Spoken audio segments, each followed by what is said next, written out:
So how long have y'all been doing the juggling here? Well, we've been doing the unicycling. I'm sorry. That's okay. Keith and I have worked together for about 8 years, and we usually have about 20 kids per year. So there's been 100, 150, 160 kids over the year that I've learned, which have been wonderful. We have to unfortunately cut it every year. We have a lot of kids that want to do it, but we can't do it just because we need more unicycles and more staffing. But it's turned into being something great. I think the main reason I started it was that I just really wanted to see kids learn a unique skill, but really be able to build their self-confidence. And that's the most exciting thing, is you see a kid who starts out and struggles and then works through it, and then after months and months, you know, has this pride about themselves because they're riding around on a unicycle.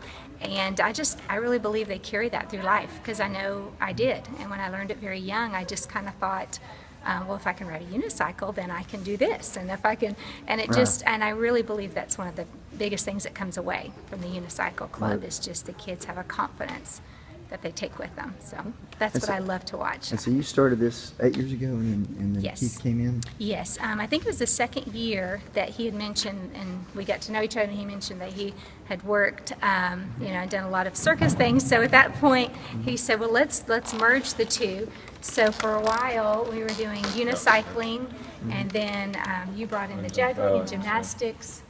Balancing, and we tried some jump rope, but then we just kind of Yeah. started focusing more on Yeah. unicycle, a little bit of jump. So Keith, your background in circus, how did that help? Well, just the performance side of it, just getting with the kids. I worked with college students, so I mean, little guys, big guys, it's all about the same, you know. They all started from nothing, and it's just a matter of how you can work them, how much time and effort they want to put into learning an act or a skill, and that's where the unicycle was just a skill that Ms. Murray brought, and that we wanted to put in. It's something that the guys could learn and do successful. And talk about, you was talking about that they really seem more self-confident. How are you seeing that borne out when the students leave? I see it a lot. I mean, you know, what I always preach to the kids, I said, you know, look in the stands.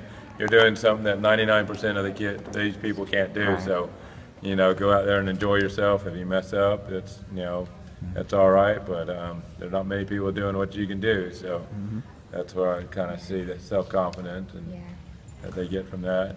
And I go from a physical point of view. Balance is in everything you have to do. So, you know, if it's playing football, if it's playing baseball, and it just helps to balance.